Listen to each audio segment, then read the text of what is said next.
Good morning, everybody. Good morning, sir. Good morning, sir. Good Morning, sir. Good morning. சரி, நேத்திய கிளாஸ்ல நாம எதை பத்தி பார்த்தோம்?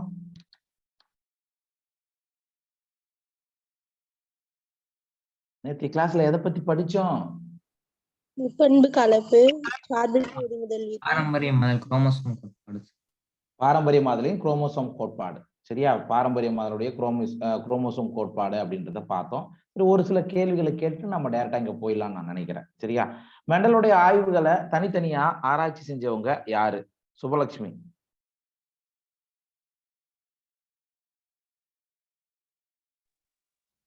டிவிரிஸ், காரன்ஸ், வான்ஸ்மார்க். ஆமா, ஈகோ டிவிரிஸ், கால் காரன்ஸ், வான்ஸ்மார்க். எந்த வருஷம் சொல்ல முடியுமா? Yes sir, 1900 sir. 1900 சொன்னாங்க. சரிங்களா, ரைட்டு. எம்எஸ்டி குரோமோசோமுடைய பிஹேவியர் ஜீனோடைய பிஹேவியருக்கு ஈக்குவலா இருக்கும் அப்படின்னு சொல்லிட்டு சொன்னவங்க யார்? Walter Sutton, Theodor Boveri sir. Walter Sutton and Theodor Boveri தான் குரோமோசோமுடைய நடத்தைகள் ஜீன்களுடைய நடத்தைக்கு சமம் அப்படின்றத சொன்னாங்க. ஓகே, அடுத்தது சந்தானலட்சுமி. குரோமோசோமுடைய மூவ்மெண்ட் மியாசிஸ் டிவிஷன் மூலமா எந்த வருடம் கண்டுபிடிக்கப்பட்டது? குரோமோசோம்களுடைய மூவ்மெண்ட் மியாசிஸ் செல் பகுப்பின் மூலம் எந்த வருடம் கண்டறியப்பட்டது?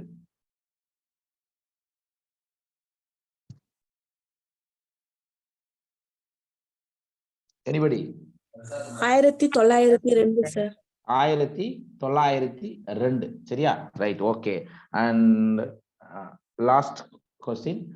இந்த பாரம்பரியமான குரோமோசோம் கோட்பாட்டை எக்ஸ்பெரிமெண்டலா ரிசர்ச் பண்ணி வெளியிட்டவர் யார்? Thomas and Morgan sir. DH Morgan எந்த உயிரியை பயன்படுத்தினார்? ட்ரோசோபிலாவை பயன்படுத்தினார். ஓகே, இதெல்லாம் நம்ம லாஸ்ட் கிளாஸ்ல படிச்சும்பா, எல்லாம் படிச்சிருப்பீங்கன்னு நினைக்கிறேன். எப்படி நமக்கு மியாசிஸ் செல் பகுப்பின் பொழுது ஒரு இனச்செல்லில் இருந்து 4 கேமெட்டுகள் தோற்றுவிக்கப்படுகின்றன, அது எப்படி தனித்தனியாகவே செல்கின்றன, ஒன்று மற்றொன்றோடு கலவாமல் எப்படி தனித்து பிரிந்து செல்கின்றன, இதெல்லாம் நேற்றைய கிளாஸ்ல பார்த்தோம். ஸோ இன்னைக்கு கிளாஸ்ல நம்ம பார்க்க போறது லிங்கேஜ் அண்ட் ரீகாம்பினேஷன், பிணைப்பு மற்றும் குறுக்கேற்றம். லிங்கேஜ் அண்ட் ரீகாம்பினேஷனை பத்தி தான் நம்ம பார்க்க போறோம். ஸோ லிங்கேஜ் அப்ப நமக்கு ஏற்கனவே தெரிஞ்ச ஒன்று, ஒரு சில பேசிக் ஐடியாஸ் நமக்கு தெரிஞ்சிச்சுன்னா இது உள்ள போலாம் அப்படின்னு சொல்லிட்டு நேற்று ஒரு இன்ட்ரோ கொடுத்துட்டு இருந்தேன். சரியா, ஜீன்கள் எங்க இருக்கும்? ஜீன்கள் எங்கு அமைந்திருக்கும்? குரோமோசோம்ல அமைஞ்சிருக்கும். அந்த இடத்துக்கு பேர் என்னன்னு சொன்ன? லோக்கஸ்.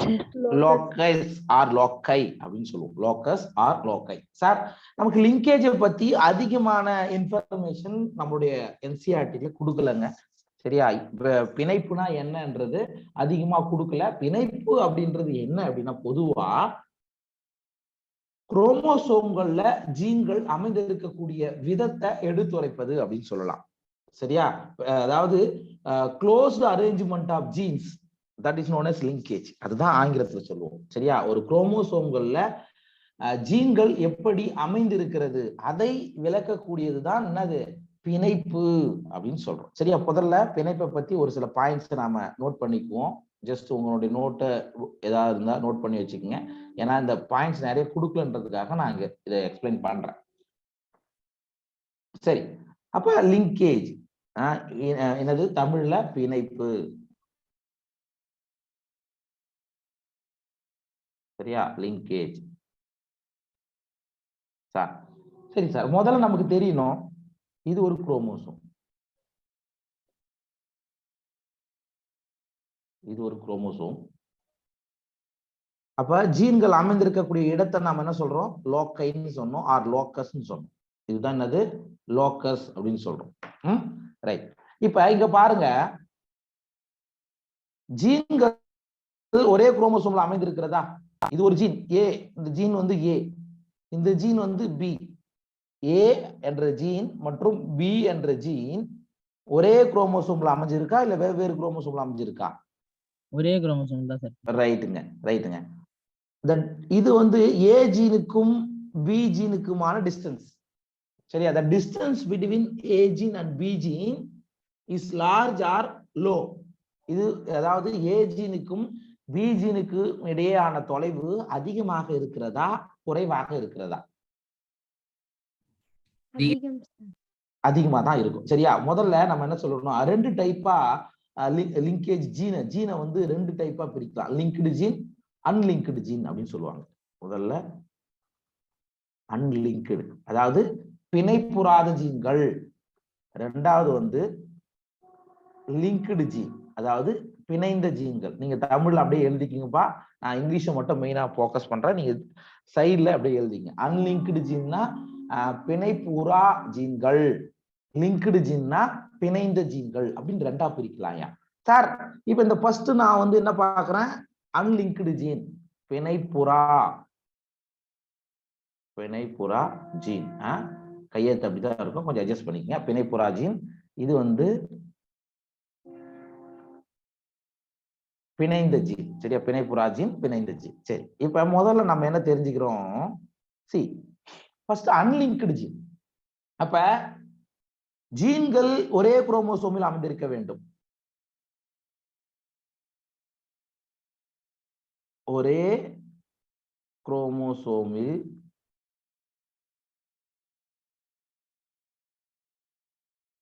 இப்படி எழுதி, ஒரே குரோமோசோம்ல ஜீன்கள் இருக்கணும். அண்ட்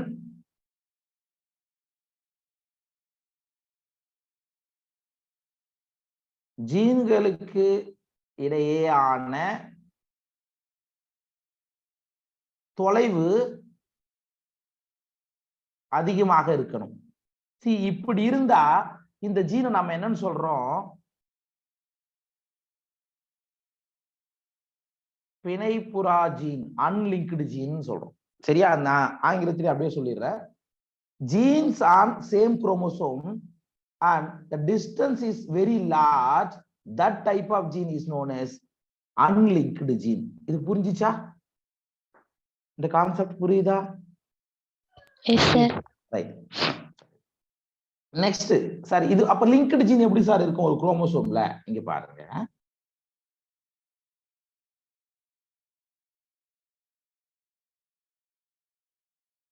இது ஒரு குரோமோசோம், இது ஒரு குரோமோசோம், இது ஒரு ஜீன், இது ஒரு ஜீன், இது ஏ ஜீன், இது B gene, A gene, B gene. இங்கேயும் ஒரே குரோமோசோம்ல தான ஜீன்கள் இருக்கு, கரெக்டா? சார். அப்படியே எழுதிக்கோ, ஒரே குரோமோசோமில் ஜீன்கள் அமைந்திருக்க வேண்டும். அடுத்தது பாருங்க, ஜீன்களுக்கு இடையான தொலைவு இங்க எப்படி இருக்குங்க? ஏ ஜீனுக்கும் பி ஜீனுக்குமான டிஸ்டன்ஸ் எப்படி இருக்கு? ஜீன்களுக்கு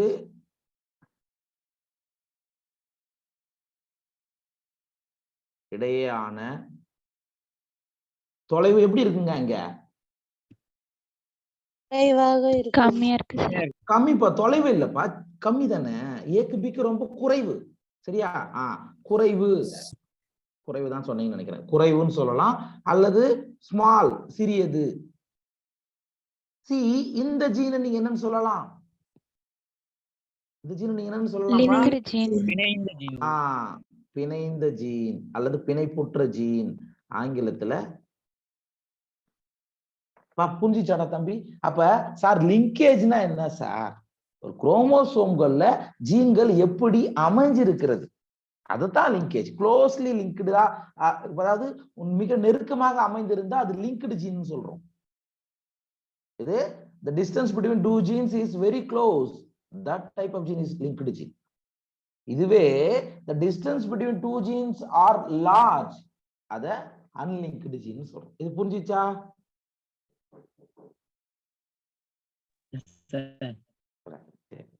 நோட் பண்ணிட்டீங்களா?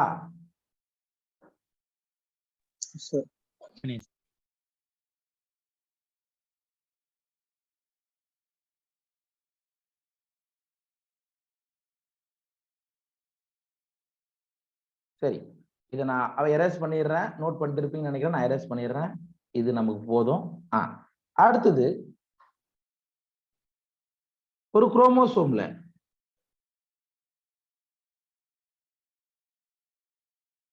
ஒரு குரோமோசோம்ல இது ஏ ஜீன், இது பி ஜீன் வச்சுக்கோ.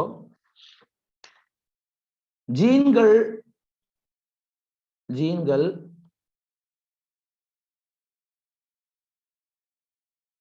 தொலைவில் அமைந்திருத்தல்.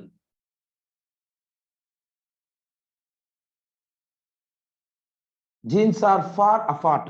ஜீன்கள் தொலைவில் அமைந்திருத்தல் அண்ட் குறுக்கேற்றத்துக்கான வாய்ப்பு.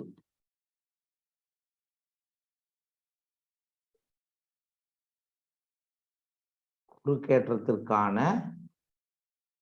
வாய்ப்பு அதிகமா கம்மியா? அதிகம் sir.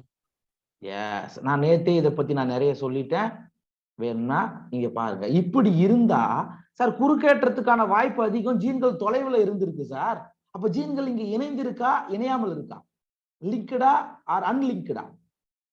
Unlinked sir. Very good. நான் லிங்க்டு ஆர் அன்லிங்க்டு. அப்பா புரிஞ்சிச்சுடா. சரியா? ரைட்டுங்க. அடுத்தது இங்க ஒண்ணு, இன்னொரு குரோமோசோம்.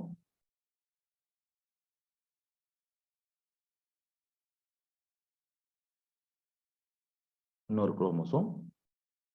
இது ஏ ஜீன், இது பி ஜீன்.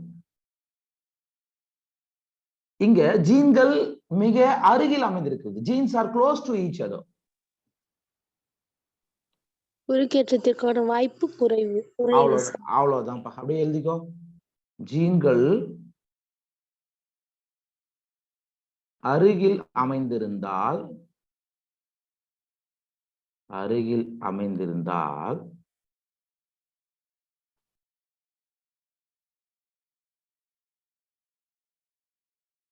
குறுக்கேற்றத்துக்கான வாய்ப்பு மிக மிக குறைவு. So genes are close to each other. There is chances for crossing over is very very low. So இப்படி இருக்கும்போது ஜீன்கள் எப்படி அமைஞ்சிருக்கிறது? லிங்க்ல இருக்கா அன்லிங்க்ல இருக்கா? அவ்வளவுதான். பிணைந்திருக்கா பிணைக்காம இருக்கா? அவ்வளவுதான்டா ராஜா, முடிஞ்சு போச்சுடா. இப்ப தெரியுதா நமக்கு லிங்க்டு ஜீன்னா என்ன, பிணைந்த ஜீன்கள்லாம் என்ன, பிணைப்பற்ற ஜீன்கள்லாம் என்ன? சரியா? அப்ப நாம இப்ப முக்கியமான ஒண்ணு வரப்போறோம். என்ன அப்படின்னா சார் ஜீன்கள் தொலைவில் அமைந்திருக்கும் பொழுது குறுக்கேற்றத்துக்கான வாய்ப்பு அதிகம். அப்ப மோர் ரீகாம்பினேஷன் பர்சன்டேஜ், அதாவது ரீகாம்பினேஷன் என்ன சொல்றோம், மறு இணைவுக்கான சதவீதம் அதிகம். எங்க? இங்க. ஏன்னா ஏவும் பியும் ரொம்ப டிஸ்டன்ஸ்ல இருக்கு. இங்க மோர் ரீகாம்பினேஷன் பர்சன்டேஜ். கரெக்டா? அதிகமான ரீகாம்பினேஷன், அதிகமான குறுக்கேற்றத்துக்கான சதவீதம் இங்க இருக்கு. அதுவே இங்க பக்கத்துல இருக்கும்போது லெஸ் ரீகாம்பினேஷன் பர்சன்டேஜ். கரெக்டா? குறைவான மறு சேர்க்கை சதவீதம். புரிஞ்சுச்சா? இத நம்ம வேற எப்படி சார் நம்ம ஈஸியா புரிஞ்சுக்கலாம்? சார் இங்க வந்து நீங்க மோர் ரீகாம்பினேஷன் சொல்றீங்க, நமக்கு தெரியும் ரீகாம்பினேஷன்னா என்னன்னு தெரியும்.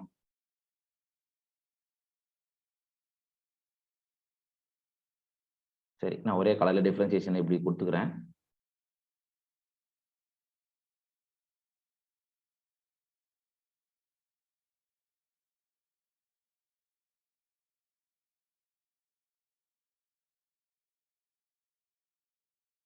இங்க வந்து கேபிட்டல் ஏ, இது வந்து ஸ்மால் ஏ. இதுல வந்து கேபிட்டல் பி, இது வந்து ஸ்மால் பி. சரியா? இப்ப இங்க எடுத்துக்கங்க, இத ஜீன்மா, இதான் ஜீன். இங்க வந்து ஜீன் ஏ வந்து ஜீன், இங்க ஸ்மால் ஏன்றது ஒரு ஜீன். சரியா? இப்ப ஜீன்கள் வந்து அதே மாதிரி பின்றது ஒரு ஜீன். இப்ப ஜீன்கள் இந்த குரோமோசோம்ல வெகு தொலைவில் அமைந்திருக்கிறதா அல்லது பக்கத்துல அமைஞ்சிருக்கா? பக்கத்துல. நோ பாப்பா, இந்த குரோமோசோம் மட்டும் பாரு, இதை விடுங்க. அதாவது நம்ம அல்லீல்ன்றது டிஃப்ரெண்ட் ஃபார்ம்ன்றதால நம்ம ரெண்டுத்தையும் போடுறோம். ஒரு கேபிட்டல் ஏனா ஒரு ஸ்மால் ஏ, ஒரு கேபிட்டல் பினா ஒரு ஸ்மால் பின்னு போடுறோம். நீங்க இதை மட்டும் எடுத்துக்குங்க. சி, இதை மட்டும் எடுத்துக்குங்க. இந்த பி விட்டுருங்க, இதை மட்டும் எடுத்துக்குங்க. ஏவும் பியும் பக்கத்துல இருக்கு இந்த குரோமோசோம்ல இருக்கு சார். இதுதான் இந்த படத்துக்கு தான் நான் இங்க போடுறேன், தொலைவில் இருக்கு. அப்ப நமக்கு ரீகாம்பினேஷன் எப்படி வரும்? இங்க பாருங்க.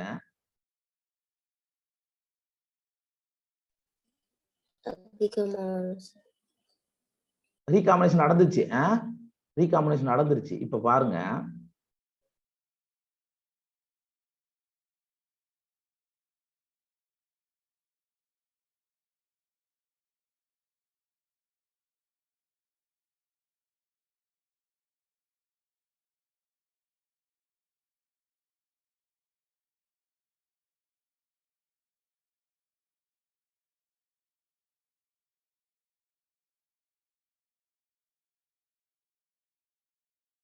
ப்ரீ காம்பினேஷன் நடந்துச்சு. ப்ரீ காம்பினேஷன் நடந்த பிறகு இந்த கேபிட்டல் ஏ இந்த பக்கம் போயிடுமா, ஸ்மால் ஏ இந்த பக்கம் வந்துருமா? புரியுதாப்பா? இங்க படத்தை பார்த்து அப்படியே சொல்லுங்க. இங்க ஸ்மால் பி இங்க வந்துருமா, கேபிட்டல் பி இங்க போயிடுமா? போயிடுமா இல்லையா? யாருமே பதில் சொல்ல மாட்டீங்கப்பா. புரியுதுன்னா புரியுதுன்னு சொல்லுப்பா, இல்லைன்னா திருப்பி சொல்றேன்பா. இங்க பாருமா, இதுல கேபிட்டல் ஏ இங்க இருக்கு, கேபிட்டல் பி இங்க இருக்கு. இதுல வந்து அதாவது இது ரெசசிவ், ஸ்மால் ஏ இங்க இருக்கு, ஸ்மால் பி இருக்கு. ஆஃப்டர் ரீகாம்பினேஷன் இது இங்கேயும் இது இங்கேயும் போகுதா, போகுதா இல்லையா? அதுதான்ப்பா டிஃபரன்சியேஷன் இந்த போட்டு நான் கொடுத்துருக்கேன். சரிங்களா? அப்ப இங்க இந்த மாதிரி அப்ப ஜீன்கள் மிக தொலைவில் அமைந்து இருக்கும் பொழுது ரீகாம்பினேஷன் மறு சேர்க்கை விகிதம், ரீகாம்பினேஷன் ரேஷியோ அதிகமா கம்மியா? அதிகம் சார். அவ்வளவுதான்டா தம்பி, அதிகம். இது புரிஞ்சிருக்கும்னு நினைக்கிறேன் சார். இதுவே ஒரு குரோமோசோம்ல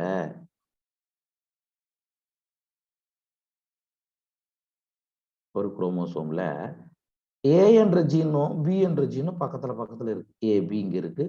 அண்ட் இது நீங்க டிஃபரன்சியேஷனுக்காக நீங்க என்ன வேணாலும் பாத்துக்குங்க. ஸ்மால் ஏ ஸ்மால் பி பக்கத்துல இருக்கு. ஆனா இங்க எங்கேயுமே இல்ல ஜீன்கள், கீழே எங்கேயுமே இல்லை சார்.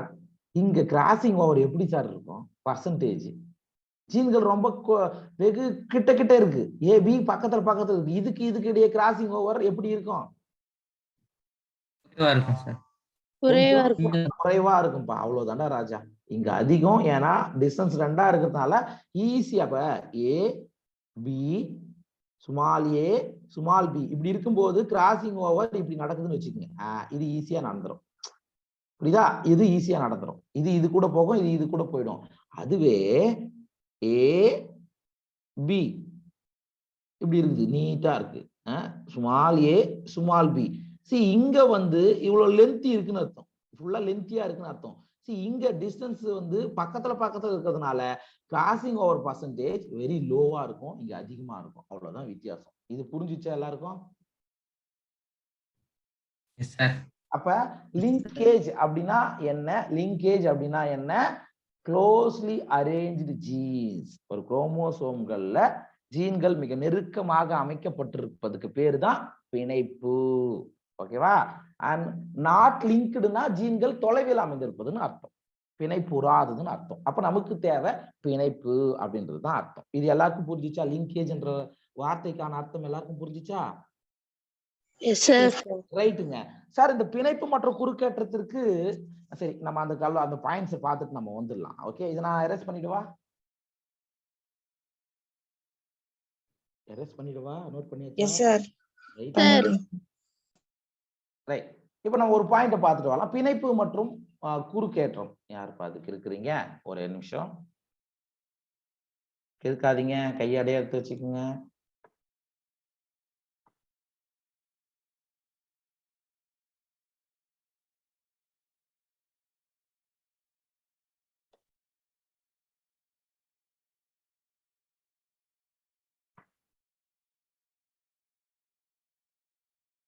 சரிப்பா.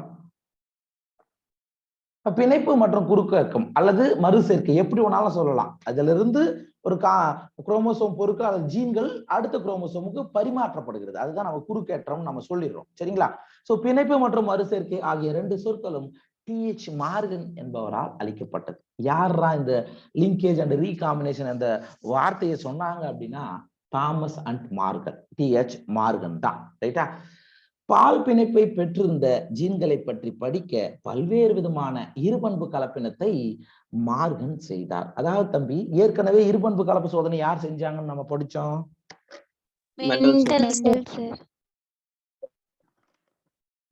மெண்டல் படிச்சாரு. இவரு பழப்பூச்சியில இந்த செக்ஸ் லிங்கேஜ், சரியா, பால் இன குரோமோசோம்களுடைய பிணைப்புகள், அதுல இருக்கக்கூடிய ஜீன்கள் எப்படி இருந்திருக்கு அப்படின்னு படிப்பதற்காக டிஎச் மார்கன் தன்னுடைய ஆய்வை எதில் பயன்படுத்தினார்னா பழப்பூச்சியை பயன்படுத்திட்டார். சார், மனுஷனுக்கும் பழப்பூச்சிக்குமான ஒரு காமன் கேரக்டர் இருக்குப்பா. என்னையா ஏன் பழப்பூச்சி எடுத்துக்கிட்டாங்கன்னா இது கூட ஒரு காரணம்னு சொல்லலாம். மனிதனுடைய செக்ஸ் குரோமோசோமுக்கும் அவ்வளவுதான்ப்பா. Very good, very good. சரியா, அங்கேயும் ஆண் பழப்பூச்சியில என்னதான், ஆண் பழப்பூச்சியில என்னதான் XY தான், பெண் பழப்பூச்சியில XX தான். சரியா, அதே மாதிரிதான் மனுஷனுக்கும் நமக்கும் XY ஆணுக்கு பெண்ணுக்கு XX. கரெக்டா?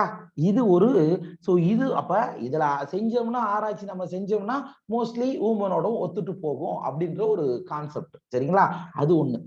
அதுக்கடுத்தது இப்ப அந்த ட்ரோசோபிலா மெலனோகாஸ்டருக்கு எத்தனை குரோமோசோமு, பழப்பூச்சிக்கு எத்தனை குரோமோசோம் ஏற்கனவே படிச்சுமே, எத்தனை குரோமோசோம் மியோசைட்டுகள் இருக்குன்னு படிச்சோம். மைக் மியூட்ல வைங்க. அதாவது 4 ஜோடி. கரெக்டா சொல்லலாமா? 4 ஜோடின்னு சொல்லலாமா? சரி, நமக்கு 23 pairs. நமக்கு 23 பேர்ஸ் இருக்கு. நமக்கு 23 பேர்ஸ், அங்க 4 பேர்ஸ். சரிங்களா? அண்ட் இதுலயும் அதே போலதான், அதாவது உடல குரோமோசோம்கள், இனப்பெருக்க குரோமோசோம்கள். உடல குரோமோசோம், இனப்பெருக்க குரோமோசோம் மனுஷனுக்கு எப்படி இருக்கோ அதே மாதிரி தாங்க பழப்பூச்சியும் இருக்கு. ஸோ இதுக்காகத்தான் என்ன பண்ணிருக்காங்க அப்படின்னா, அந்த பழப்பூச்சியை சூஸ் பண்ணி எடுத்திருக்காங்க. சரிங்களா, சூஸ் பண்ணி எடுத்திருக்காங்க, ஞாபகம் வச்சுக்கோ. சரிங்களா, ரைட் சார். குரங்கு யூஸ் பண்ணாலும் அதே தானே சார் இருக்கும். குரங்கு வச்சு நம்ம பண்ணி பார்க்கலையே. அது மோரலஸ் கரெக்டா தான் வரும். அதோட குரோமோசோம் பார்ப்பாங்க. நமக்கு குரங்குக்கும் ஒரே நம்பர் ஆஃப் குரோமோசோமா? அப்படியா? இல்ல, வேரியேஷன் இருக்கு கொஞ்சம். அது நீ கூகுள் பண்ணி பார்த்துக்கோ. Okay sir, right. அதாவது இவர் செய்த கலப்பினமானது மெண்டல் தாம் பட்டாணில் செய்த கலப்பின சோதனை போலவே இருந்தது. அதாவது டிஎச் மார்கன் பழப்பூச்சியில அந்த செக்ஸ் லிங்க்டு இன்ஹெரிட்டன்ஸை சோதனையா செஞ்சார் இல்லையா, இது நம்ம கிரிகோர் ஜோகன் மெண்டல் இருபண்பு கலப்பு சோதனை செஞ்சார் இல்லையா, அந்த மாதிரியே இருந்தது. தம்பி, இன்னொன்னு நீ ஞாபகம் வச்சுக்கங்க, இந்த பழப்பூச்சியில எக்ஸ் லிங்க்டு இன்ஹெரிட்டன்ஸ், இந்த வார்த்தை கேள்விப்பட்டிருக்கியா? எக்ஸ் லிங்க்டு இன்ஹெரிட்டன்ஸ் அப்படின்னா என்ன? எக்ஸ் குரோமோசோமோடு பிணைந்த பாரம்பரியம் அப்படின்னா என்ன அர்த்தம் ராஜா, தெரியுமா? அங்க ஒய் குரோமோசோமுக்கு ஒன்றும் வேலை கிடையாதுங்க. சரியா, எக்ஸ் குரோமோசோமோடு இணைந்து இருக்கும். அதுதான் எக்ஸ் லிங்க்டு இன்ஹெரிட்டன்ஸ் இன் ட்ரோசோபிலா. அதையும் நீங்க ஞாபகம் வச்சுக்கோங்க. சரி, அப்ப இங்க நம்ம கான்செப்டுக்கு வருவோம். டிஎச் மார்கன் மெண்டல் செய்த அந்த இருபண்பு கலப்பு சோதனை மாதிரியே இந்த பழப்பூச்சியிலும் செஞ்சார். இவர் எடுத்துக்கிட்டது மஞ்சள் நிற உடல், வெள்ளை நிற கண்களை கொண்ட பெண் பூச்சி. இந்த ஞாபகம் வச்சுக்கோ. நான் அது கிராஸ் எப்படி பண்ணாருன்னு பத்தி நான் போட்டு காமிக்கிறேன். மஞ்சள் நிற உடல், வெள்ளை நிற கண்களை கூடிய பெண் பூச்சிகளை எதோட கலப்பினம் செய்கிறார்னா, பழுப்பு நிற உடல், சிவப்பு கண்களை உடைய ஆண் பூச்சிகளோடு கலப்பினம் செய்கிறார். சரியா, இதனோட F1 சந்ததிகளுக்கு இடையே கலப்பினம் செய்தார். எடுத்துக்கிட்டார். என்ன எடுத்துக்கிட்டார் பாருங்க. முதல்ல மஞ்சள் நிற உடல், எல்லோ பாடி, வெள்ளை நிற கண் கொண்ட பெண் பழப்பூச்சி. ஓகேவா, ரைட். அடுத்தது பழுப்பு நிற உடல், சிவப்பு கண்களை கொண்ட ஆண் பூச்சிகளோடு கலப்பனம் செய்தார். அண்ட் கலப்பனம் செஞ்சு F1 தலைமுறையில கிடைப்பதை தற்கலப்புக்கு உட்படுத்தினார். அதாவது இங்க தற்கலப்புன்னு தான் நம்ம சொல்லணும். உட்படுத்தி இவருடைய ஆய்வுகளை செஞ்சார். சரியா, 2 ஜீன்கள் ஒன்றுக்கொன்று தனித்து பிரிவதில்லை என்பதை அவர் கவனித்தார். சார், இவரு கிராஸ் செஞ்சு பார்க்கும்போது கிட்ட அமைந்திருக்கக்கூடிய ஜீன்கள் தனித்து பிரியவில்லை. ஆனா மெண்டல் என்ன சொன்னாரு? இருபண்பு கலப்பு சோதனையில தனித்து பிரிதல் விதின்னு ஒண்ணு கொடுத்தாரா? சார்பின்றி ஒதுங்குதல் விதின்னு ஒண்ணு கொடுத்தாரா? ஜீன்கள் பிரியும் போது தனித்து பிரிகின்றன்னு சொன்னாரு. ஆனா டிஎச் மார்கன் கண்டுபிடிச்சாரு, இல்ல மெண்டல் சொன்னது தப்பு, கிரிகோர் ஜோகன் மெண்டல் சொன்னது தப்பு, கிட்ட அமைந்திருக்க ஜீன்கள் தனித்து பிரிவதில்லை அப்படின்னு டிஎச் மார்கன் சொன்னார். அப்ப மெண்டல் நீ செஞ்சது தப்பு அப்படின்னு இவர் சொல்லியிருக்காருங்க. எப்படி அப்படின்றதையும் நீங்க இங்க பாத்துக்கலாம். சரி, இங்க நான் போடுறத வேகமா கொஞ்சம் கடகடன்னு போட்டீங்கன்னா இது நம்ம ஈஸியா முடிச்சிடலாம், பார்த்துக்கலாம். Okay, right. என்ன எடுத்துக்கிட்டார் அப்படின்றத பார்க்கலாம். அது நம்ம வித் குரோமோசோம் கேரக்டரோட நம்ம பார்க்கலாம். எல்லோ பாடி, ஒய்பினா எல்லோ பாடி, அதாவது மஞ்சள் உடல், ஒயிட் ஐ. சரி, நீங்க வேணுமா எழுதிக்கோ, எல்லோ பாடி, ஒயிட் ஐ. இது மேலா ஃபீமேலாங்க? மேலா ஃபீமேலா? Female sir. Female, sir. ஃபீமேல எது கூட கிராஸ் பண்றாரு? கிரே பாடி, Brown உடல். பிரவுனா? கிரேவா? சரி, okay. Grey body and red eye. males. Red eye கொண்ட என்னது இது? Males. மேல், ஆண் பழப்பூச்சியோடு கிராஸ் செய்யலாம். சரிங்களா? ரைட்டுங்க. சரி, நம்ம இங்க அதனுடைய குரோமோசோம் கூட அமைப்பு நம்ம இங்க போட்டுக்கலாம்.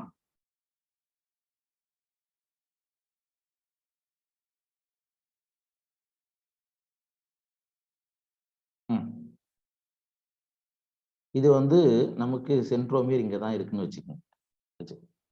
இது வந்து ஃபீமேல் தானே, அப்ப எக்ஸ் எக்ஸ் குரோமோசோம் கரெக்டா? 2 எக்ஸ் குரோமோசோம் இருக்கும்.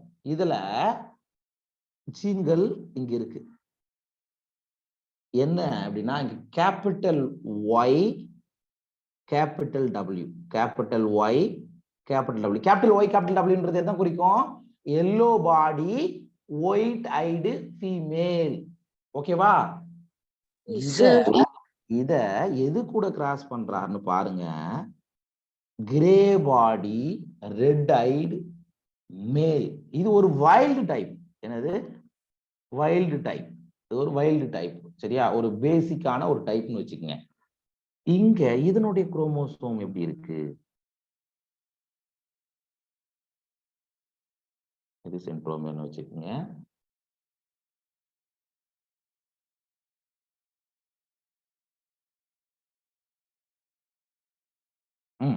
இது எக்ஸ் குரோமோசோம் ராஜா. இது வந்து எக்ஸ் குரோமோசோம், இது ஒய் குரோமோசோம். மேல்ல ஒரு எக்ஸ் ஒரு ஒய் தானே, கரெக்ட் தானே? அதுல இது வந்து எக்ஸ் லிங்க்டு இன்ஹெரிட்டன்ஸ். என்னது? எக்ஸ் குரோமோசோமோடு இணைந்த பாரம்பரியம் தான் பழப்பூச்சியில் இருக்கு. அப்ப இந்த ஒய் குரோமோசோமுக்கு ஒன்றும் வேலை கிடையாதுடா. அப்ப பால் பண்பை தீர்மானிப்பதுல இதுக்கு வந்து ஆனா பெண்ணா தீர்மானிப்பதுக்கு மட்டும்தான் இங்க வேலையா இருக்கே தவிர இந்த உடல் நிறத்துக்கெல்லாம் இவருக்கு வேலையே கிடையாது. இங்க ஒய் பிளஸ், சரியா? இது வந்து ஒய் பிளஸ், இது வந்து நாம டபிள்யூ பிளஸ். ஏன் இங்க பிளஸ் போடுறோம்னா வைல்ட், இது வந்து டாமினன்ட் டு, இதை விட இது டாமினன்ட்னு அர்த்தம். பிளஸ்ன்றது டாமினன்ட்னு அர்த்தம். இது ரெசசிவ்னு வச்சுக்கோங்க. ஓகேவா? இது புரிஞ்சுச்சா? எப்படி நம்ம நோட் பண்ணிக்கிறோம், புரிஞ்சுச்சா? ரைட். இது பேரண்ட்டுங்க. அப்ப பாத்துக்குங்க, மஞ்சள் நிற உடல், வெள்ளை நிற கண்களை கொண்ட பெண் பழப்பூச்சியை கிரே பாடி, பழுப்பு நிற உடல், சிவப்பு நிற கண்களை கொண்ட ஆண் பழப்பூச்சியோடு கலப்பினம் செய்கிறார். இந்த ஆண் பழப்பூச்சி வந்து ஒரு வைல்டு டைப்பு. இது டாமினன்ட்டுக்காக இதை நமக்கு கொடுத்துருக்கும். சரிங்களா? அண்ட் இது எக்ஸ் லிங்க்டு இன்ஹெரிட்டன்ஸ்ன்றதால நம்ம ஒய்ல இருக்கக்கூடிய ஜீன்களை நம்ம இங்க குறிப்பது கிடையாதுங்க. சரிங்க, இதை நம்ம கேமிட்டா பிரிக்கணுங்க. இது வந்து பேரண்ட்ல இருக்கு. இது கேமிட்டா பிரிச்சா எப்படி வரும் சொல்லுங்க? கேமிட் ஒரு ஒரு எக்ஸ் குரோமோசோம்ல இருக்கிறது ஒரு ஒரு கேமிட்டுக்குள்ள போகுமா இல்லையாப்பா? இது 2n கண்டிஷன்ல இருக்குடா. கேமிட்டா பிரிஞ்சா என்ன பிரியுமா? S S sir. எப்படி போகும்? கேபிட்டல் ஒய் கேபிட்டல் டபிள்யூ ஒரு gamete, capital Y capital W ஒரு கேமிட். கரெக்டா? கரெக்டா இல்லையாப்பா? Yes sir. ரைட். அதே மாதிரி இங்க கேமிட்டா பிரிச்சீங்கன்னா Y plus W plus. அவ்வளவுதான், ஒரே கேமிட் தான், வேற ஒண்ணும் இங்க வேலையே கிடையாது. ஒரே கேமிட் தான். இன்னொன்னு வந்து ஒய் குரோமோசோமுக்கு ஜஸ்ட் ஒரு பிளாங்கா ஒண்ணு போட்டுக்கோங்க. இது 2 கேமிட். ஓகேவா? சரி, இப்ப நமக்கு F1 கலப்பினம் செய்யலாமா? F1 தலைமுறை கலப்பினம் செய்யலாமா? செஞ்சு சொல்லுங்க பார்க்கலாம். இது கூட கிராஸ் பண்ணுங்க. சொல்லுங்க, என்னங்க வரும்? Y plus capital W. Y plus capital W W plus. சரியா? இதை நம்ம படமா வரைஞ்சா எப்படி போடலாம்? இங்க பாருங்க, இதை நம்ம படத்தோட வரையும் போது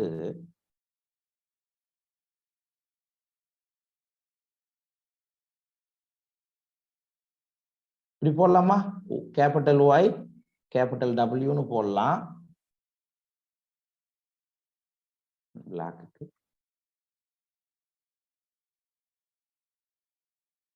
y பிளஸ் w பிளஸ் போடலாமாப்பா? இது இப்படி அடையலாமா? இதுல இருந்து அப்ப இங்க பாருங்க, அப்ப F1 தலைமுறையில நமக்கு இந்த ரெண்டு கேமிட்டும் சேருகிறது. அப்ப இது என்ன கலர்ல நமக்கு வரும்?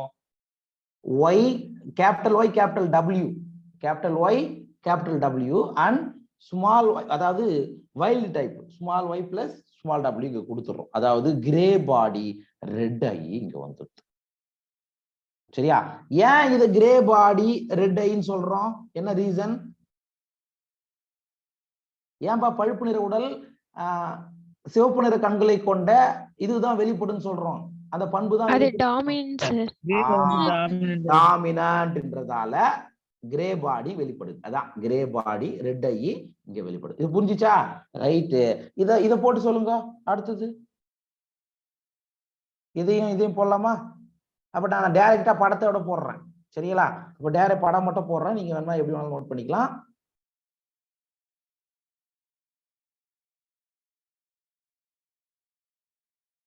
கேபிட்டல் Y கேபிட்டல் W இந்த கேமெட் இங்க வந்துட்டான். அதே போல தான் செய்யணும். சரியா? இதே மாதிரி தான் வரும். ரைட். நான் இங்க ஒண்ணு பண்ணிட்டேன்.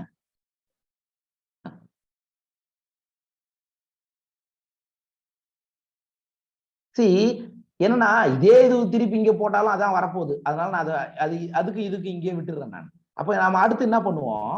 இந்த கேமிட்ட Y குரோமோசோம் கேமிட் போச்சு இல்லையா? இது கூட நம்ம கலப்பின செய்வோம். அதுதான் இங்க போடுறோம். ரைட். இப்ப நம்ம இதை போட்டுட்டோம். இப்ப இதுக்கு நம்ம எனக்கு என்னன்னா வரும்?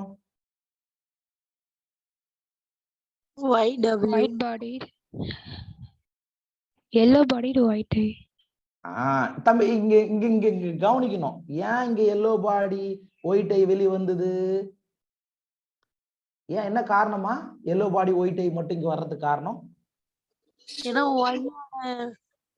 அல்லீல் வந்து வெளிப்படல. இது வெளிப்படாது. இது முடிஞ்சு போச்சு. இங்க எக்ஸ் லிங்க்டு இன்ஹெரிட்டன்ஸ், எக்ஸ் குரோமோசோமோடு இணைந்த பாரம்பரியம். அதனால இங்க ஒய் குரோமோசோமுக்கு வேலை இல்ல. அதனால எந்த பண்பு வெளிப்படுகிறது? எல்லோ பாடிடு ஒயிட் ஐடு கிடைக்குது. ஆனா மேலா ஃபீமேலா? இப்போ வாங்க, மேலா ஃபீமேலா? எப்படிமா ஃபீமேல்? ஏமா இங்க ஒய் குரோமோசோம் சேர்ந்துடுச்சுடா, அப்புறம் எப்படி ஃபீமேலா மாறும்? இங்கதான் கவனிக்கணும் நீங்க. இது மேல்பா, மேல். இது கிரே பாடி ரெட் ஐக்கு மேல ஃபீமேல்? ஃபீமேல். இங்க ஃபீமேல். புரியுதுங்களா? எல்லோ பாடி ஒயிட் ஐ, அதாவது மஞ்சள் நிற உடல் வெள்ளை நிற கண்களை கொண்ட பெண் பழப்பூச்சி, பழுப்பு நிற உடல் சிவப்பு நிற கண்களை கொண்ட ஆண் பழப்பூச்சியோடு கலப்பனம் செஞ்சு, இங்க பாருங்க, பழுப்பு நிற உடல் சிவப்பு நிற கண்களை கொண்ட பெண் பழப்பூச்சியையும் மஞ்சள் நிற உடல் வெள்ளை நிற கண்களை கொண்ட ஆண் பழப்பூச்சியையும், அப்ப செக்ஸ் லிங்க் ஆயிடுச்சா இல்லையா? பால் பிணைஞ்சிருக்கா இல்லையா? இப்ப பிணைஞ்சிருச்சா இல்லையாங்க? அப்ப இது எக்ஸ் லிங்க்டு இன்ஹெரிட்டன்ஸ் நமக்கு தெளிவா வெளிப்படுகிறது. அப்ப பாருங்க, F1 தலைமுறையில பேரண்ட் பண்பு அல்லாத பண்புகள் வெளிப்பட்டு இருக்கின்றன. கரெக்டா இல்லையா?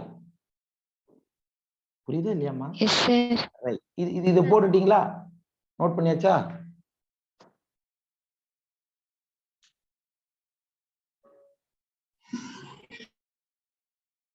நோட் பண்ணிட்டீங்களாப்பா? சரிங்கப்பா. இப்ப நீங்க என்ன பண்றீங்க? இந்த F1 தலைமுறையில கிடைச்சதை நம்ம தற்காலப்பு செய்ய போறோம்ப்பா. இதான் F1 ஜெனரேஷன் கிடைச்சிருக்கு. இதை நம்ம தற்காலப்பு செய்ய போறோம். இப்ப நான் இதை மட்டும் நம்ம நோட் பண்ணிக்கங்க. இப்ப நமக்கு capital Y plus capital W plus இதானே கிடைச்சது? இதானே இது? ஓகே. இது எது? இதே இந்த பக்கம் நீங்க எடுத்துக்கங்க. கேபிட்டல் Y கேபிட்டல் W இன்னும் ஒரே ஒரு Y. இதை எடுத்து நம்ம இங்க எழுதுறோம். Capital Y capital W plus ஒய்க்கு நான் என்ன பண்றேன், ஒன்னே ஒன்று போட்டுக்கிறேன். ஒய்க்கு நான் இதை போட்டுக்கிறேன். சரிங்களா? இதுமா இப்போ இது கூட நம்ம கலப்பினம் செய்யறோம். இப்போ நம்ம இது கேமிட்டா பிரிங்க. என்னன்னா எப்படிலாம் கேமிட்டா பிரியும் சொல்லுங்க பார்க்கலாம். இதை பார்த்து அப்படியே சொல்லுங்க. கேபிட்டல் ஒய் கேபிட்டல் டபிள்யூ ஒரு கேமிட் வரலாமா? Capital Y wild W plus வரலாமா? ரைட்டு. இதுவும் வரலாமா? ஸ்மால் ஒய் கேபிட்டல் டபிள்யூ ஒரு கேமிட்டா வரலாமா? y plus w y plus w plus. புரியுதுங்களா? 1 2 3 4 இது அப்படியே எழுதிக்கங்க. நம்ம என்ன பண்றோம், இதை கேமிட்டா பிரியிருப்பா. F1 தலைமுறையில கிடைச்சதை கேமிட்டா பிரிச்சுக்கிறோம். அதே மாதிரி இந்த பக்கம் வந்ததை நம்ம கேமிட்டா பிரிச்சுக்கிறோம். ஆனா இங்க இது எப்படி வரும்? ஜஸ்ட் இது உங்களுக்கு எப்படிதான் வரும்? Y W மட்டும்தான் சார். Y W மட்டும் அது இங்க இருக்காம் பாரு. Y W இது மட்டும்தான் வரும். அப்ப இதை எடுத்து ஒவ்வொன்றுத்து கூட நீங்க கிராஸ் பண்ண போறீங்க. சரியா? இப்ப இது ஓகே தானே? இதை நான் அழிச்சிருவா, ஃபர்ஸ்ட் போட்டது வரைச்சிருவா, அழிச்சிருவா. Yes sir.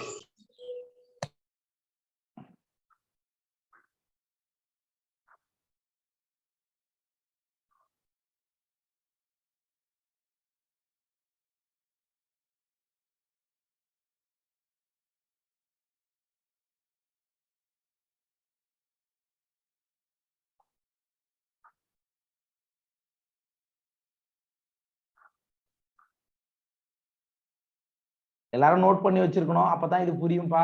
சரியா? நான் அழிச்சிட்டேன்றதால நீங்க அப்புறமா நோட் பண்ணீங்கன்னா வேலைக்கு ஆகாது.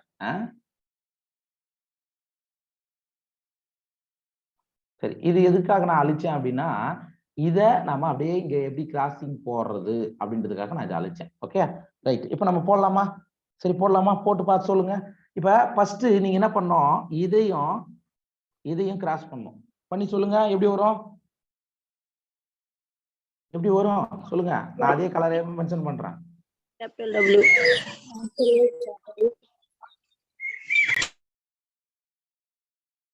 Capital Y capital W capital Y capital W. அப்ப இது என்ன என்ன என்ன என்ன கலர், என்ன உடல் சொல்லுங்க பார்க்கலாம்.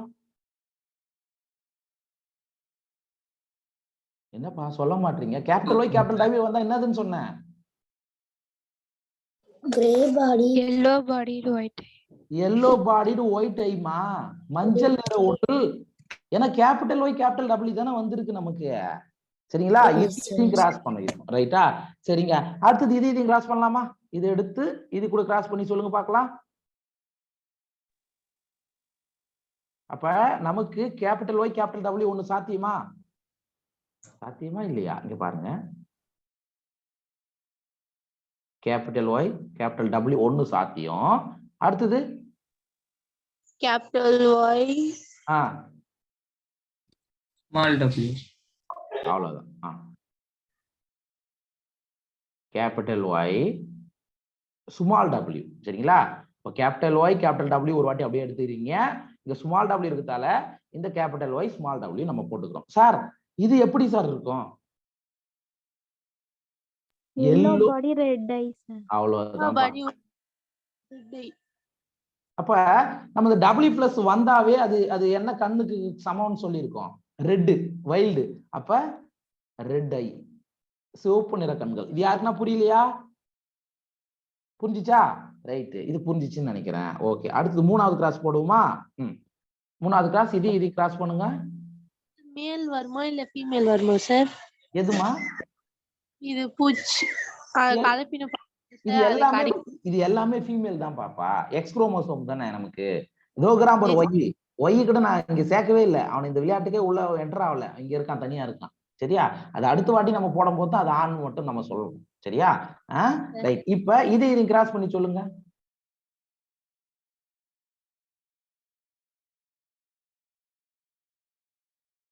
சொல்லுங்க. இது கிராஸ் பண்ணீங்கன்னா ஒரு கேபிட்டல் Y ஒரு கேபிட்டல் W வருமா? கேபிட்டல் Y கேபிட்டல் W வரும். வரும். அடுத்தது இன்னொன்னு என்ன வரும்? Y plus W. Y plus capital W. கரெக்டா? Yes, sir. சரிங்க. இங்க என்னங்க எல்லோ YW வந்துருச்சுன்னா எல்லோ பாடி இங்கேயும் வந்துருமா?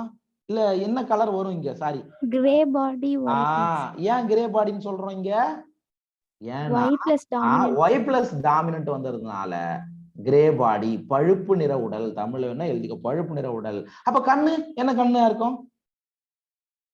கண்ணு எப்படிதான் இருக்கும்? White eyes. வெள்ளை கலர்ல தான் இருக்கும். ஏன்னா நமக்கு என்ன வரலங்க, என்ன வரல, W பிளஸ் வரல. கரெக்டா? W பிளஸ் வந்திருந்தா நமக்கு ரெட் ஐன்னு சொல்லியிருக்கலாம். இங்க கேபிட்டல் W இருக்கிறதுனால ஒயிட் ஐ. இது புரிஞ்சுச்சா? மூணாவது கிளாஸ் முடிஞ்சிச்சு. ரைட்டு. அடுத்தது இந்த லாஸ்ட் ஒன்னு எடுத்து கிராஸ் பண்ணுங்க. சொல்லுங்க பார்க்கலாம். லாஸ்ட் ஒன்னு கிராஸ் எடுத்து பாருங்க. கேபிட்டல் Y இருக்கு, கேபிட்டல் W இருக்கு. கரெக்டா? Capital W.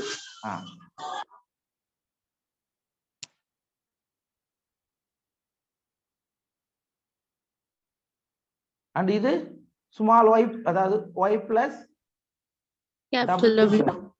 சார் இப்ப என்ன பண்பு சார் வெளிப்படும்? என்ன கலர்ல இருக்கும்? Gray body, red eye. Gray body, red eye. புரிஞ்சுச்சா? சி இப்ப நீங்க என்ன இப்ப வந்து நீங்க எதை அப்ளை பண்றீங்க அப்படின்னா, கிரிகோர்-ஜோகன் மண்டல் நம்முடைய இருபண்பு கலப்பு சோதனையில மஞ்சள் உருண்டை பச்சை சுருங்கியது கலப்பினம் செய்யும் பொழுது மஞ்சள் சுருங்கியது என்று ஒரு பண்பும் பச்சை உருண்டை என்பது ஒரு பண்பும் தோன்றிச்சா? சார்பின்றி ஒதுங்கிச்சா? ஒதுங்கிச்சா இல்லையா? அதே மாதிரி ராஜா மஞ்சள் நிற உடல் வெள்ளை நிற கண்களை கொண்ட பழப்பூச்சியை பழுப்பு நிற உடல் சிவப்பு நிற கண்களை கொண்ட பழப்பூச்சியோடு கலப்படம் செய்யும் பொழுது மஞ்சள் நிற உடல் சிவப்பு நிற கண்களை கொண்ட பழப்பூச்சியும் பழுப்பு நிற உடல் வெள்ளை நிற கண்களை கொண்ட பழப்பூச்சியும் தோன்றின. அப்ப அவரோட கலப்பினமும் இவரோட கலப்பினமும் ஒத்து போகுதா இல்லையா?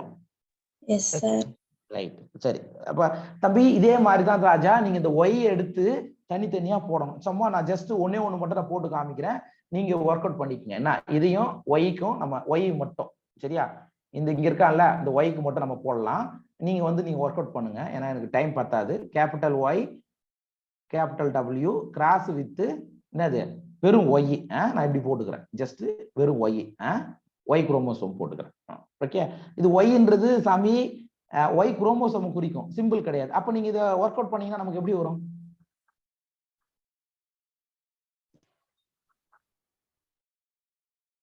கேபிட்டல் ஒய் கேபிட்டல் W ஒரு ஒய் குரோமோசோம். That's all. ஏன்னா நம்ம இது இங்க மென்ஷன் பண்ண மாட்டோம். எக்ஸா ஒய் இருக்கிறதா ஒய் குரோமோசோம். சாரி, இது என்ன கலர்ல சார் இருக்கும்? இது மேல். Yellow bodied, white eye. Body white. Yellow body white eye, அதாவது மஞ்சள் நிற உடல் வெள்ளை நிற கண்கள். புரிஞ்சுச்சா? இது அப்படியே நீங்க இதை எடுத்து போட்டீங்கன்னா, இதை எடுத்து போட்டீங்க சொல்லுங்க அப்படியே. ஒரே ஒய் பிளஸ் ஒய் இது பண்ணுங்க. இப்படி ஒண்ணு வரும், இப்படி ஒண்ணு வரும். இது ஒய் குரோமோசோமு, இது கேபிட்டல் ஒய், இது W பிளஸ். தம்பிக்கு W பிளஸ் வந்துச்சுரா. அப்ப எல்லோ நிற உடலா மஞ்சள் நிற உடல் தானே? உடல் மஞ்சள் ரெட் ஐ. புரிஞ்சுச்சா? இதே மாதிரி இந்த ரெண்டுத்துக்கு நீங்க போட்டுக்குங்க, தனியா போட்டு வச்சுக்கோங்க. சரிங்களா? ரைட்டு. சரி, நம்ம இங்க வருவோம். இப்ப பாயிண்ட்டுக்கு வருவோம்ப்பா. இதை நான் எரஸ் பண்ணிடுறேன், நீங்க இதே மாதிரி போட்டுக்குங்கன்ற எக்ஸ்ட்ரா ஒரு காலம் போட்டு எங்கெங்கெல்லாம் இது எல்லாமே பெண் எல்லாமே இப்ப நம்ம போட்டிருக்க கிளாஸ்ல இருக்கிறது எல்லாமே என்னது பெண் பழப்பூச்சி தான்ப்பா. ஏன்னா எக்ஸ் லிங்க்டு இன்ஹெரிட்டன்ஸ்ன்றதால இதை போடுறோம். தம்பி இப்ப நம்ம முக்கியமான பாயிண்ட்டுக்கு வருவோம். இங்க எல்லோ பாடிடு ஒயிட் ஐல பாத்தீங்கன்னா ரீகாம்பினேஷன் நடந்திருக்கா நடக்கலையா? இங்க பாருங்க, மஞ்சள் நிற உடல் வெள்ளை நிற கண்களை கொண்ட பழப்பூச்சியில மறு சேர்க்கை நடந்திருக்கா நடக்கலையா?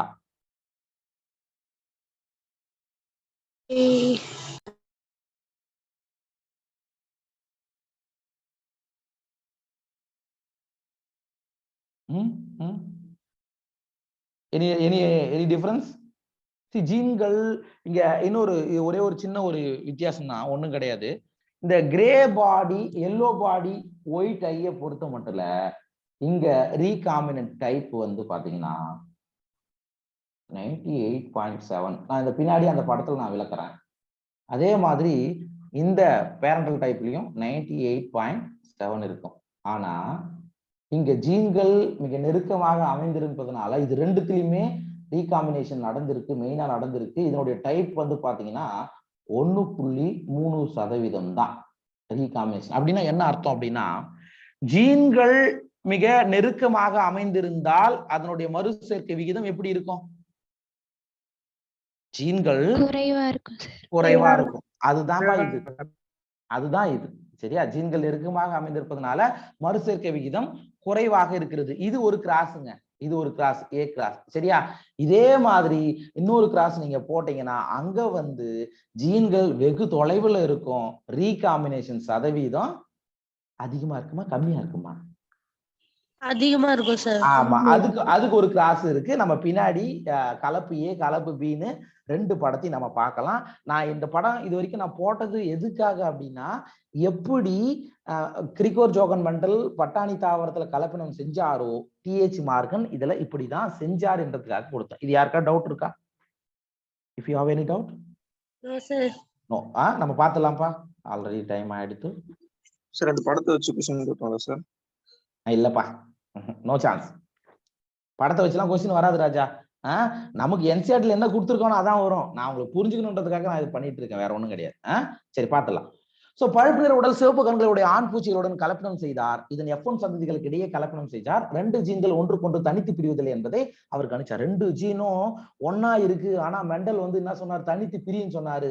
ஆனா இங்க ராங் ஆகுதுன்னு டிஹெச் மார்கன் சொன்னார். சரியா ராஜா? நம்ம இப்ப போட்ட தாண்டா தம்பி. சரியா? Yellow bodied white eyed female, அதாவது மஞ்சள் நிற உடல் வெள்ளை நிற கண்களை கொண்ட என்னது ஆனா பெண்ணா? பெண் பழப்பூச்சியை. பழுப்பு நிற உடல், கிரேனால பழுப்புனால ஏதாவது ஞாபகம் வச்சுப்பா. பழுப்பு நிற உடல் சிவப்பு நிற கண்களை கொண்ட ஆண் பழப்பூச்சியோடு கலப்படம் செஞ்சார். இது வைல்டு டாய். இப்ப நம்ம என்னென்னலாம் சொன்னோமோ அதேதான். இப்ப நீங்க இது கூட இது கூட இங்க போட்டிருக்காங்க. புரியுதா? இது கூட சேர்ந்து மேலாகவும் இதுவும் எக்ஸ் தானே, இதுவும் எக்ஸ் இருக்கும்போது ஃபீமேலாகவும் வருகிறது. இது புரியுதா? இதுல பிரவுன் பாடி ரெட் ஐடு ஃபீமேல் எப்படி வந்ததுன்னா, நான் ஏற்கனவே நடத்தின அந்த இதுவை போய் பாருங்க, உங்களுக்கு நல்லா புரியும். அதுக்காக தான் அந்த இதுவே போட்டது. சரி ராஜா, அப்ப நமக்கு ஒண்ணுதான் இங்க ஞாபகம் வச்சுக்கோங்க. இங்க ஜீன்கள் மிக மிக பக்கத்துல இருக்கு. ஜீன்கள் இங்க என்ன இருக்கு? ஒய்க்கும் டபிள்யூவும் என்ன இருக்கு? பக்கத்துல தான் அமைஞ்சிருக்கு. இந்த குரோமோசோம்ல ஜீன்கள் பக்கத்துல அமைஞ்சிருக்கு. அப்ப ரீகாம்பினேஷன் டைப் எப்படி இருக்கு? மறுசேர்க்கை எப்படி இருக்கு? அவ்வளவுதான்டா ராஜா. இது கான்செப்டே அதேதான். இங்க பாருங்க, குரோமோசோம்ல ஜீன்கள் மிக நெருக்கமாக அமைந்திருந்தால் இது சென்ட்ரோமியர். ஜீன்கள் மிக நெருக்கமாக அமைந்திருந்தால் இதனுடைய மறுசேர்க்கை விகிதம் குறைவு. ஃபார் எக்ஸாம்பிள், எவ்வளவு பக்கம் உட்கார்ந்து இருக்கான்? 98.7% பக்கத்துல இருக்கு 2 ஜீனும்.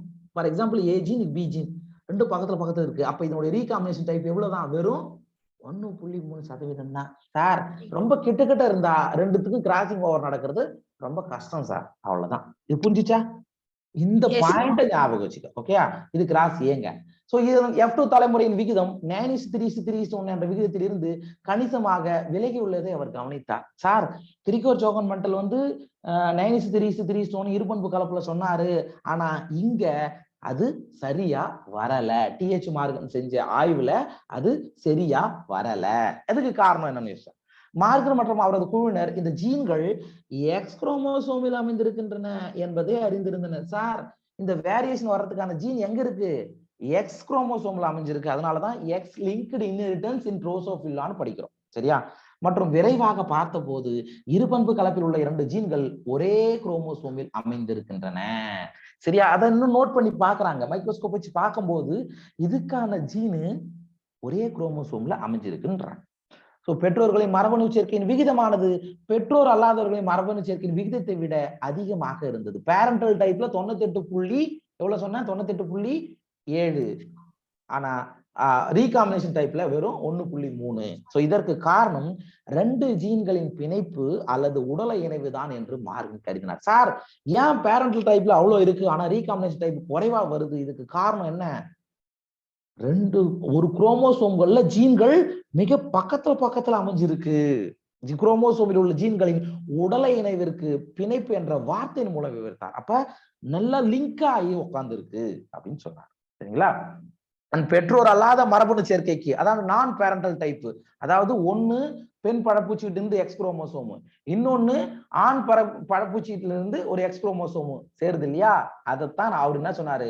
மறு இணைவு என்ற வார்த்தையின் மூலம் விவரித்தார். பெற்றோர் அல்லாத மரபணு சேர்க்கைக்கு. சரியா? அதை நம்ம என்ன சொல்றோம்? ரீகாம்பினேஷன் அப்படின்னு சொல்றோம்.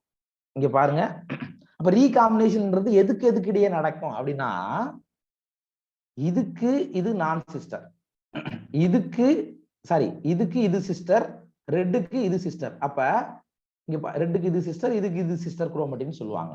அப்ப ரீகாம்பினேஷன்ன்றது எதுக்கு இடையே நடக்கும்னு நான் சொல்லுவாங்க? நான் சிஸ்டர் குரோமேட்டிட். அப்ப பாருங்க, கிரீனுக்கு ரெட்டு கூட தான் நடக்கும், இந்த ரெட்டுக்கு கிரீன் கூட தான் ரீகாம்பினேஷன் நடக்கும். இப்ப புரியுதா? இது புரிஞ்சுதா ஏதாவதுப்பா? இங்க பாருங்க, இன்னொரு வாட்டி கூட நான் சொல்லிடுறேன் சார். இதுக்கு இந்த குரோமேட்டிட் சிஸ்டர் குரோமேட்டிட் சார். இதுக்கு இது யாரு? சகோதரி குரோமேட்டிட். சரிங்களா? ரைட். ஏன்னா அது அப்படிதான் பிரிஞ்சிருக்கும். இங்க அதே போல இதுக்கு இது சிஸ்டர் குரோமேட்டிடா? கரெக்டா? இதுக்கு இது சிஸ்டர் குரோமேட்டிட். ஆனா இந்த ரெட் கலருக்கு ப்ளூ கலர் என்னது? நான் சிஸ்டர் குரோமேட்டிட், சகோதரி அல்லாத குரோமேட்டிட். இது யாருக்கெல்லாம் புரியல? புரிஞ்சுச்சா? அப்ப கிராசிங் ஓவர் அல்லது மறு சேர்க்கை யாருக்கு இடையே நடக்கும்? நான் சிஸ்டர் குரோமேட்டிட், சகோதரி அல்லாத குரோமேட்டிட்களுக்கு இடையே தான் இந்த எக்ஸ்சேஞ்ச் ஆஃப் டிஎன்ஏ, அதாவது கிராசிங் ஓவர் நடக்கும்பா. இதை நீங்க தெரிஞ்சுக்கங்க. Right. So cross between yellow bodied white eyed இதுதான் நம்ம பார்த்துட்டோம். பேரண்ட் டைப்ல 98.7% ஜீன்கள் நெருக்கமாக அமைந்திருக்கிறது. இதனால recombination type very very low. அதுதான் நமக்கு மெயின் பாயிண்ட். மேலும் மார்கன் மற்றும் அவரது குழுவினர் ஒரே குரோமோசோமில் ஜீன்கள் ஒரு குழுவாக இருந்தாலும் கூட சில ஜீன்கள் மிகவும் நெருக்கமாக பிணைக்கப்பட்டிருந்தன. இது குறைவான மறு இணைவை காட்டிருக்கணும். அப்ப ஜீன்கள் 98.7% இருக்கும் பொழுது அதோட ரீகாம்பினேஷன் பர்சன்டேஜ் வெறும் 1.3% தான் இருந்தது. சரியா? ரைட். மற்றவைகள் தளர்வாக பிணைக்கப்பட்டிருந்தன. சார் இங்க பாருங்கப்பா. ரைட். இங்கதான் முக்கியமான பாயிண்ட்டுக்கு வந்துட்டோம். அப்ப இந்த படத்தை லிசன் கவனிங்க. இந்த capital Y capital W gene பக்கத்துல இருக்கா இல்லையாப்பா? டிஸ்டன்ஸ் பிட்வீன் ரொம்ப கிட்ட. அதுவே இங்க வாடா, கலப்பு பில பாருங்க, இந்த டபிள்யூக்கும் எம்முக்கும் ஒயிட் மினியேச்சர்னு சொல்லுவாங்க. இதுக்கு உள்ள டிஸ்டன்ஸ் அதிகமா இருக்கா கம்மியா இருக்கா? அதிகமா இருக்கு. அங்க பாருங்க, இந்த ரெண்டு ஜீன்களுக்கு இடையே பெற்றோரல் டைப்ல 98.7 இருந்ததுனால மறுசேர்க்கை வகை வெறும் 1.3% தான் இருந்தது. ஆனால் கிராஸ் பில பாருங்க, பேரண்டல் டைப் இதுக்கு இந்த ஜீனுக்கும் இடையேயான தொலைவு 62.8%. சரியா? டிஸ்டன்ஸ் வந்து இங்க, அதாவது பெற்றோர் வகையில பர்சன்டேஜா நம்ம இங்க சொல்றாங்க ராஜா, நீங்க தப்பா நினைச்சு கூடாது. அப்ப இங்க வந்து ஜீன்கள் வெகு தொலைவில் அமைந்திருக்கிறது. இதனுடைய மறு சேர்க்கை விகிதம் எப்படி ஆயிருக்கு? அதிகமா இருக்கு சார். இவ்வளவு நேரம் நட்புல நீங்க என்ன சார் சொல்ல வரீங்க? ஒன்னே ஒரு பாயிண்ட் தான். ஜீன்கள் மிக நெருக்கமாக அமைந்திருந்தால் அதனுடைய மறு சேர்க்கை விகிதம் குறைவு.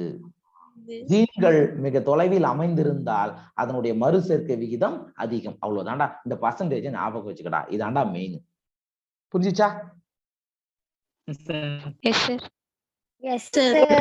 எடுத்துக்காட்டாக வெள்ளை மற்றும் மஞ்சள் நிற ஜீன்கள் மிகவும் நெருக்கமாக பிணைக்கப்பட்டிருந்தன மற்றும் 1.3% மறு இணைவை மட்டுமே காட்டின. இது நம்ம முன்னாடி பார்த்தது. இங்க இந்த வெள்ளைக்கும் வெள்ளை அண்டு எல்லோ ரெண்டும் பக்கத்துல இருந்தது. அதனால 1.3% தான் காட்டியதுன்னு சொல்றாங்க. ஓகேவா? இதே போல் வெள்ளை மற்றும் நுண்ணோவியம் ஒயிட் மினியேச்சர் கிளாஸ் பிங்க இந்த இறக்கை உடைய மறுசிதைவின் எவ்வளவு காட்டிருக்குன்னா 37.2. ஏன்னா இந்த வெள்ளை மற்றும் நுண்ணோவிய கொண்ட ஜீன்கள் சற்று தொலைவில் பிணைக்கப்பட்டிருந்தன. அதனால இதனுடைய மறுசேர்க்கை விகிதம் அதிகமாக இருந்தது. அதுதான் இங்க பாருங்க, ஒயிட் மினியேச்சர் W மினியேச்சர் இது வந்து ஜஸ்ட் தொலைவில் இருந்ததுங்க. பேரண்ட் டைப்ல 62.8. அதனால ரீகாம்பினேஷன் வெறும் அது என்ன ஆச்சு? இன்க்ரீஸ் ஆச்சு. ரீகாம்பினேஷன் பர்சன்டேஜ் இன்க்ரீஸ் ஆச்சு. சரியா? ரைட்டு. இவரது மாணவர்கள் ஒரு 5 மினிட்ஸ் எடுத்துக்கிறேன். சரிங்களா? இவரது மாணவர், யாரோட மாணவர்? TH மார்கனுடைய மாணவர் என்ன பண்ணாரு?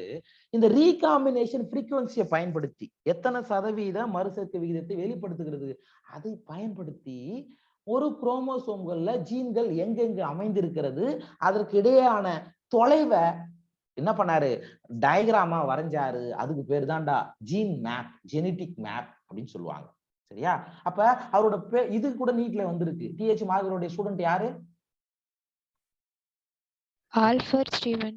ஆமா, ஆல்ஃபர்ட் ஸ்டூவன் தான் TH மார்கனுடைய ஸ்டூடெண்ட். சரியா? அவர் என்ன பண்ணாரு? ஒரே குரோமோசோமில் உள்ள ஜீன்களின் ஜோடிகளுக்கிடையே மறு இணைவு அதிர்வெண்ணை பயன்படுத்தி அவைகளுக்கிடையே உள்ள தூரத்தை அளந்தார். அப்ப இந்த ரீகாம்பினேஷன் ஃப்ரீக்வன்சியை பயன்படுத்தி 2 ஜீனுக்கு உள்ள டிஸ்டன்ஸை இவர் என்ன பண்ணாரு? கால்குலேட் பண்ணி அதை ஒரு டயக்ராமா வரைஞ்சாரு. இதை தாண்டா நம்ம என்ன சொல்றோம்? ஜெனடிக் மேப் அப்படின்னு சொல்றோம். என்ன சொல்றோம்? ஜெனடிக் மேப் அப்படின்னு சொல்றோம். சார் இங்க பாருங்க, இப்படிதான் வரைவாங்க. ஜெனடிக் மேப்ன்றது இப்படிதான் வரைவாங்க. அப்ப இது ஒரு ஜீன், இது ஒரு ஜீன், இதுக்குள்ள இருக்கக்கூடிய டிஸ்டன்ஸ், இது ஒரு ஜீன், இது ஒரு ஜீன், இதுக்குள்ள இருக்கக்கூடிய டிஸ்டன்ஸ், மொத்தமா இதுக்குள்ள டிஸ்டன்ஸ். சரியா?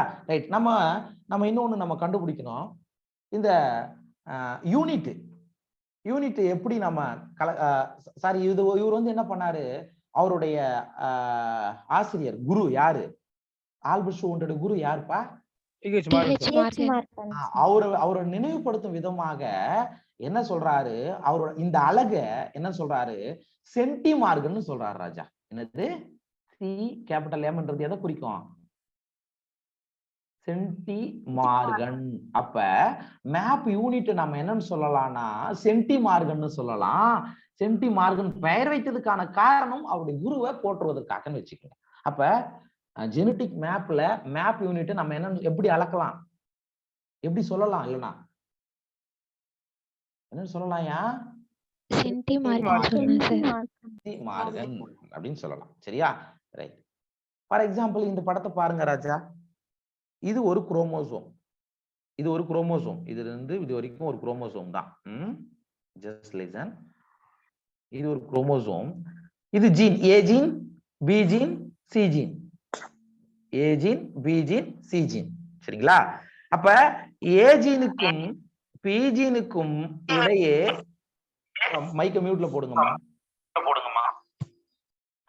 போட்டாச்சா? ரைட். ஏ ஜீனுக்கும் பி ஜீனுக்கும் இடையே உள்ள அதாவது ரீகாம்பினேஷன் ஃப்ரீக்வன்சி எவ்வளோ? 13.2. அண்ட் பி ஜீனுக்கும் சி ஜீனுக்கும் இடையே இருக்கக்கூடிய அந்த ரீகாம்பினேஷன் ஃப்ரீக்வன்சி 6.4%. 6.4%. சரிங்களா? ரைட்டா? அதுதான்டா ஜெனடிக் மேப். இங்க பாருங்க, அதாவது recombination frequency A minus B is equal to, அதாவது A to B is equal to 13.2. 13.2. அதே ரீகாம்பினேஷன் ஃப்ரீக்வன்சி B ல இருந்து C வரைக்கும் 6.4%. and recombination frequency A to C is equal to 18.5%. சரிங்களா? Largest recombination frequency outermost genes of trion கொடுத்துருக்காங்க. Sir இங்க நீங்க கேட்கலாம், என்ன சார் 13 + 6 கூட்டினா 19.6 தானே வரணும்? ஏன் இது வருது? இது வந்து அப்படியே பிளஸ் பண்றது கிடையாது. இந்த ஃப்ரீக்வன்சியை கால்குலேட் பண்றது, எதை? மறுசேர்க்கை விகிதத்தை கால்குலேட் பண்றதால இங்க இப்படி வந்திருக்கு, வேற ஒண்ணும் கிடையாது. சரியா? இதுதான்ப்பா ஜெனடிக் மேப். நமக்கு முக்கியமானது. இதை பத்தி நம்ம இன்னும் டீட்டெயிலா பார்க்கறதுனா பார்க்கலாம், ஆனா அது தேவையில்லை. ஏன் நான் இங்க சொல்றேன்னா, இங்க ஜெனடிக் மேப்பை பொறுத்த மட்டும் இல்ல, ஜெனடிக் மேப்பை முத தந்தவர் யார் அப்படின்னா ஆல்பர்ட் ஸ்டூவன். அவர் யாருடைய மாணவர்? TH Morgan. எந்த அழகால அதை அளக்கலாம்? சென்டி மார்கனால அளக்கலாம். சென்டி மார்கனால அளக்கலாம். ரைட். இன்னொன்னு நம்ம தெரிஞ்சுக்கணும். சரி, இதை நான் இங்க எழுதிடுறேன், அதை நீங்க அப்படியே நோட் பண்ணிக்கங்க. ஒரு map unit, one map unit, இது நம்ம புக்ல கொடுத்துருக்க மாட்டோம். ஒரு மேப் யூனிட் எதை குறிக்கும் அப்படின்னா 1% கிராசிங் ஓவரை குறிக்கும். இப்ப நம்ம ஒரு மேப் யூனிட் ஒரு சென்டி மார்க்னு நம்ம சொல்றோம்ல, மேப் யூனிட்ன்றது என்னது? சென்டி மார்கன். சரியா? 1 சென்டி மார்கன் என்பது எதை குறிக்கும்னு சொல்லுவாங்க? 1% மறு சேர்க்கை விகிதத்தை குறிக்கும். அப்படியே தமிழ்ல கூட அப்படியே தான் நோட் பண்ணிக்கோ.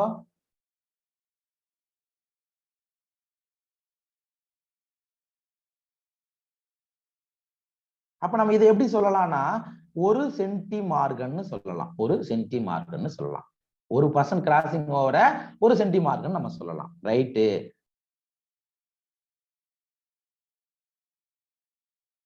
இதுவே சார் 100 சென்டி மார்கனை எப்படி சொல்லலாம் சார்? 1 மார்கன்னு சொல்லலாம்ப்பா. 1 சென்டி, அதாவதுங்க 1 சென்டி மார்கன் நம்ம டைரக்டா சொல்லிடுறோம்.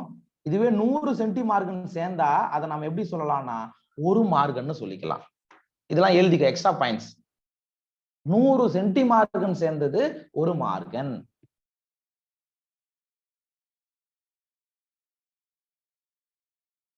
இப்ப ஜஸ்ட் ஒரு இதுதான் ஒரு குரோமோசோம்னு வச்சுக்கோங்க.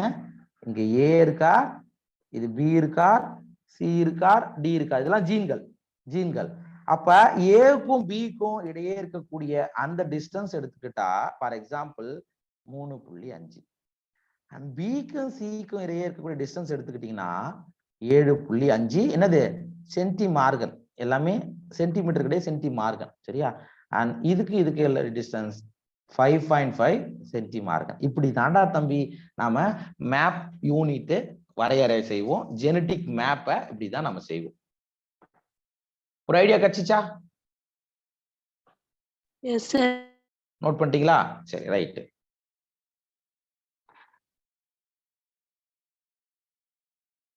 சோ இன்று மரபணு வரைபடங்கள் பரவலாக பயன்படுது. ஜீன் மேப்ஸ் வந்து இப்ப நிறைய பயன்படுத்துறாங்க.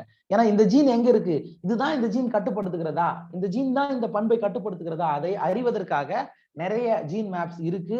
சோ மனித ஜீனோம் வரிசை முறை திட்டம் நம்ம அடுத்த லெசன்ல இன்னும் டீட்டெயிலா படிப்போம். Human genome project. மனுஷனுடைய உள்ள என்ன மாதிரியான அமைப்புகள் இருக்கு அதை ஏற்கனவே சீக்வன்சிங் பண்ணிட்டாங்கங்க.